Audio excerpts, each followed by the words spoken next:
नमस्कार दोस्तों, मैं स्वागत कर हूं आपका मेरे YouTube चैनल पर। आज हम एक बार फिर आपके बीच लेकर आए हैं जो आपका अपमान करता है उसे कैसे जवाब दें। हमें उम्मीद है कि आपको यह कहानी बेहद पसंद आएगी, तो चलिए शुरू करते हैं। हमारे आसपास समाज में हर तरह के लोग होते हैं, कुछ जो हमें प्यार करते हैं और सही सलाह देते हैं, जबकि कुछ लोग ऐसे भी होते हैं जिनका काम हर बात में नुस्खा निकलना और हमें नीचा दिखाना होता है।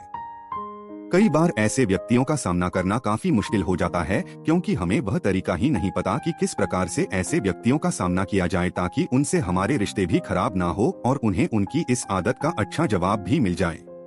जो भी दुष्ट प्रकार के व्यक्ति होते हैं वह कमियों को देखने और सुधारने के स्थान पर केवल और केवल दूसरे के आत्मविश्वास पर वार करते हैं ताकि सामने वाला व्यक्ति प्रभावित हो जाए और जीवन में सफलता हासिल न कर पाए। इस प्रकार के व्यक्तियों से हमेशा सावधान रहने की आवश्यकता होती है, क्योंकि वे केवल अपनी इच्छा पूर्ति के लिए इस प्रकार का व्यवहार कर देते हैं। आइए बुद्ध सन्यासी और उनके शिष्य की यह कहानी सुनते हैं कि यदि कोई व्यक्ति आपको नीचा दिखा रहा है तो उससे किस प्रकार का व्यवहार करना चाहिए। कहानी शुरू करने से पहले चैनल को सब्सक्राइब जरूर कर लें और दबा दें। दोस्तों, गौतम बुद्ध की शिक्षा हर किसी के जीवन को नई दिशा दे सकती है। अगर आप भी इसे मानते हैं तो कमेंट्स में नमो बुद्धाय लिखना मत भूलिए। एक समय की बात है, बौद्ध सन्यासी के आश्रम में उनके दो बड़े ही विचित्र शिष्य रहा करते थे। दरअसल वे दोनों विचित्र इसलिए थे कि दोनों का स्वभाव बिल्कुल ही अलग था। जहां एक शिष्य का काम सभी के कामों में गलतियां निकालना और सभी को बिना मांगे भी सलाह देना था, तो वहीं दूसरे शिष्य का स्वभाव कुछ ऐसा था कि यदि उसे कोई कुछ कह देता था तो वह जवाब नहीं दे पाता था और घंटों इस बात पर विचार करता रहता था। दोनों आपस में अच्छे मित्र थे। बौद्ध सन्यासी अपने इन दोनों शिष्यों के स्वभाव से अच्छी तरह परिचित थे। एक बार की बात है, दोनों में से वह शिष्य जो जवाब नहीं दे पाता था वह बौद्ध सन्यासी के पास पहुंचा। दरअसल वह बेहद दुखी था। बुद्ध सन्यासी ने जब उससे उसकी परेशानी का कारण पूछा तब उसने बताया कि उसका अपना मित्र ही उसे हर समय नीचा दिखाने का काम करता है। उसके मित्र की इस आदत को देखकर आश्रम के अन्य सभी बड़े छोटे लोग भी उसे चिढ़ाते रहते हैं और कुछ ना कुछ कहते ही रहते हैं।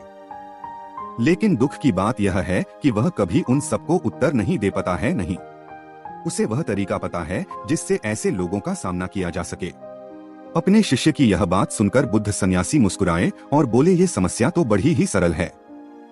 तुम स्वयं इन समस्याओं का सामना कर सकते हो, लेकिन इसके लिए तुम्हें स्वयं की बुद्धि का प्रयोग करना होगा। शिष्य ने कहा कि अब आप ही मुझे बताइए, मैं ऐसे लोगों का सामना किस प्रकार कर सकता हूँ। बुद्ध सन्यासी ने कहा, ठीक है, मैं तुम्हें उपाय बताता हूँ।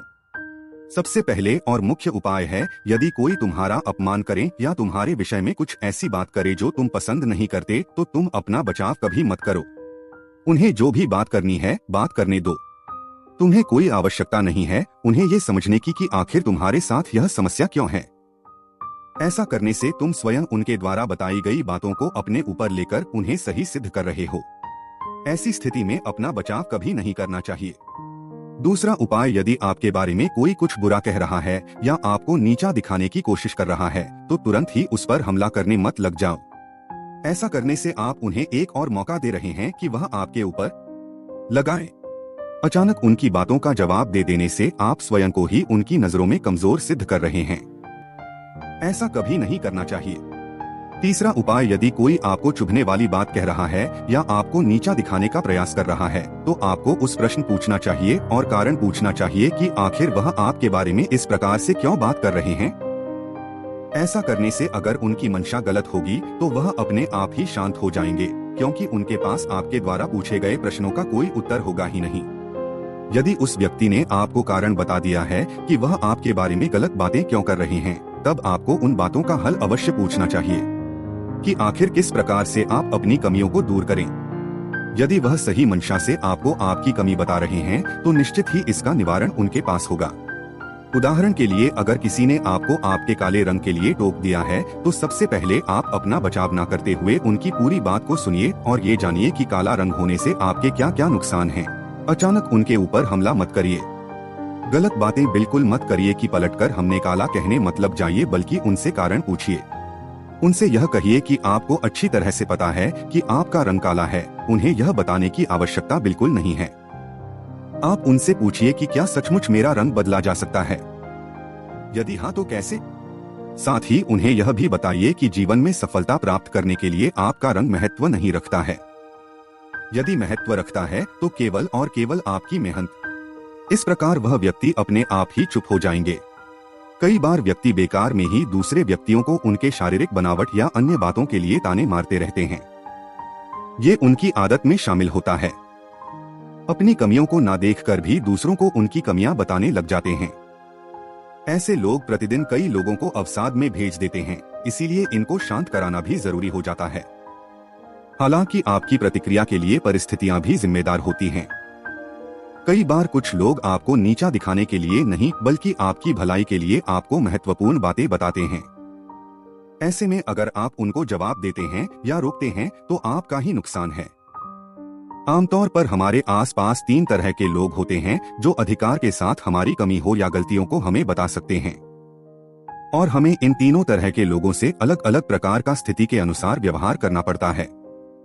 पहले वो लोग जो हमसे उम्र और अनुभव दोनों में बड़े होते हैं, दूसरे हमारे बराबर के सहपाठी होते हैं, और तीसरे वे जिनकी उम्र और अनुभव दोनों ही हमसे कम होता है। ऐसे सोच समझकर ही प्रतिक्रिया करनी चाहिए।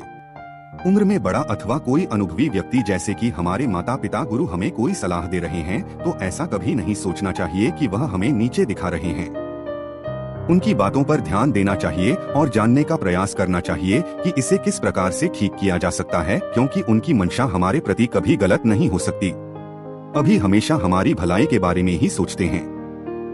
यदि हम उम्र या सहपाठी किसी बात को लेकर आपको नीचा दिखाने का प्रयास कर रहे हैं तो पहले उनकी बात को ध्यान से सुन लेना चाहिए और फिर इस पर विचार करना चाहिए। यदि आपको लगता है कि इस कमी में सुधार करके आपकी भलाई हो सकती है तभी कोई प्रतिक्रिया करनी चाहिए, नहीं तो उनकी बातों को बेकार समझकर वहीं पर भूल जाना चाहिए। कई बार बड़े लोग अपने से छोटों को अनुभवहीन मानते हैं और उनकी बातों पर ध्यान नहीं देते हैं। ऐसा कभी नहीं सोचना चाहिए कि जो हमसे उम्र में छोटा है वह हमेशा गलत बात करेगा। यदि आपका कोई छोटा आपसे सही बात कह रहा है तो उसकी बात को ध्यान से सुनना चाहिए और विचार करना चाहिए कि क्या इससे हमारी भलाई हो सकती है। यदि हाँ तो उसी अनुसार प्रतिक्रिया करनी चाहिए। यदि नहीं बल्कि वह नीचे दिखाने का प्रयास कर रहा है तो उसे जवाब देकर शांत कराना चाहिए।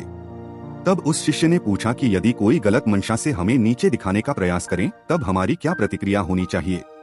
तब बुद्ध सन्यासी ने बताया कि किसी भी गलत मंशा वाले व्यक्ति को नीचा दिखाने के लिए 4 प्रकार से व्यवहार किया जाता है। मानसिक संतुलन। सबसे पहले अपने मानसिक संतुलन को नियंत्रण में रखना चाहिए। अगर कोई आपके सामने उल्टी सीधी बात कर रहा है और आपने अपना मानसिक संतुलन खो दिया, धैर्य नहीं रखा, ऐसे में आप स्वयं को ही दोषी सिद्ध कर रहे हैं। इसलिए कभी भी दूसरे द्वारा कही गई बुरी बातों पर अपना मानसिक संतुलन सबसे पहले नियंत्रण करना चाहिए। यदि उसे समय अपने धैर्य रख लिया तो निश्चय ही समय आने पर आप उसे व्यक्ति को बिल्कुल सही जवाब दे पाएंगे। ऐसा जवाब देंगे कि दोबारा वह व्यक्ति आपको कुछ नहीं कहेगा। वाणी पर संयम। कोई आपको नीचा दिखाने वाली बात कर रहा है तो उसके बात को धैर्यपूर्वक सुन लेना चाहिए और अपनी वाणी पर संयम रखना चाहिए। कई बार व्यक्ति दूसरे द्वारा कही गई बुरी बातों पर अपनी वाणी का संयम खो देते हैं और सामने वाले व्यक्ति को गाली अथवा बुरी बातें कहने लग जाते हैं। ऐसा कभी नहीं करना चाहिए। हमेशा अपनी वाणी पर संयम रखना चाहिए, क्योंकि ऐसा करने से आपके ऊपर कोई दोष नहीं लगेगा। कहीं ना कहीं सामने वाले व्यक्ति को अनुभव होगा कि यह तो मुझे कुछ नहीं कह रहा है, इसके आगे बोलना ठीक नहीं है, उसे बात का कोई फर्क ही नहीं पड़ता। इस प्रकार आप चुप रहकर भी सामने वाले व्यक्ति को नीचा दिखा सकते हैं। लंबा एक ऐसा व्यवहार है जो कि बुद्धिमान व्यक्तियों द्वारा सबसे अधिक प्रयोग किया जाता है। यदि कोई व्यक्ति आपकी बेइज्जती कर रहा है और आपके बारे में बुरी बातें करके आपको नीचा दिखाने का प्रयास कर रहा है तो इसके लिए 2 तरीके हैं। आप इन तरीकों का प्रयोग करके उन्हें अच्छा जवाब दे सकते हैं। पहला, उस व्यक्ति को ऊंचा दिखाकर नीचा दिखाना। किसी व्यक्ति को ऊंचा दिखाकर नीचा दिखाना बड़ा ही सरल होता है। यदि कोई आपकी बेइज्जती कर रहा है, आपकी शारीरिक बनावट के बारे में बुरा कह रहा है या ऐसा कह रहा है कि आपकी लंबाई बहुत कम है, तो आपको इस बात का उत्तर कुछ ऐसे देना चाहिए कि आप और आपके परिवार की सभी लोग बहुत लंबे हैं। निश्चित ही उन्हें जीवन के किसी क्षेत्र में मेहनत करने की आवश्यकता नहीं है कि आप लोगों को सफलता तो आपकी लंबाई देखकर ही मिल जाती है। सुनते ही वह व्यक्ति अपने आप में ही शांत हो जाएगा और दोबारा किसी को भी कुछ नहीं कहेगा। दूसरा, उस व्यक्ति को नीचा दिखाकर ऊंचा दिखाना दूसरा व्यवहार है। व्यक्ति को नीचा दिखाकर ऊंचा दिखाना। यदि किसी ने आपकी लंबाई के बारे में कुछ कह दिया तो इस प्रकार जवाब दे सकते हैं कि आपका व्यवहार बहुत ही अच्छा लगता है। आप इस दुनिया में सभी को अपना परिवार मानते हैं। किसकी लंबाई कितनी है, किसका रंग कैसा है, इस बात का पूरा ध्यान रखते हैं। सचमुच आप बहुत ही पारखी नजर वाले हैं, लेकिन दूसरों पर ध्यान देने के स्थान पर यदि आप स्वयं पर ध्यान देने लगते तो आप अवश्य ही विश्व के सबसे ज्ञानी मनुष्य बन जाते। इतना सुनते ही निश्चित ही वह व्यक्ति जेल जाएगा और दोबारा आपको कुछ नहीं कहेगा। चौथे प्रकार के व्यवहार को हम प्रति निवारण के नाम से जानते हैं। इसका अर्थ ये हुआ कि सामने वाले व्यक्ति ने जो निवारण आपकी कमियों को ठीक करने के लिए बताया है, आप उसी बात को काटकर जवाब देते हैं। मान लीजिए अगर आपको किसी ने लंबाई बढ़ाने के तरीके बताए, तरह की दवाइयाँ और लटकने इत्यादि जैसे तरीके बताए, तब आपको इसका जवाब कुछ इस तरह देना है कि यदि आपने थोड़ा और लटक लिया होता तो निश्चित ही आपकी हाइट और ज्यादा हो जाती और आप विश्व के सबसे लंबे व्यक्ति बन जाते हैं। इस प्रकार का जवाब सुनकर व्यक्ति को यह महसूस हो जाएगा, यदि हमने इसे किसी बात को लेकर कुछ कहा तो यह बर्दाश्त नहीं करेगा और हमारी बेइज्जती कर देगा, इसलिए वह दोबारा कुछ कहने की हिम्मत नहीं करेगा। इस प्रकार बुद्ध सन्यासी ने अपने शिष्य को नीचा दिखाने वाले व्यक्तियों से सावधान रहने और उनके साथ व्यवहार करने के अच्छे तरीके बताए। बुद्ध सन्यासी की बातों को सुनकर वह व्यक्ति अपने आप में आत्मविश्वास महसूस कर रहा था। उसने बुद्ध सन्यासी से वादा किया कि वह इस प्रकार के तरीकों को अपना आएगा और दूसरों को कभी स्वयं का अपमान नहीं करने देगा। धन्यवाद दोस्तों, उम्मीद करते हैं कि आपको यह वीडियो पसंद आई होगी। वीडियो को लाइक जरूर करें, साथ ही इसे अपने परिवार और दोस्तों के साथ भी शेयर करें।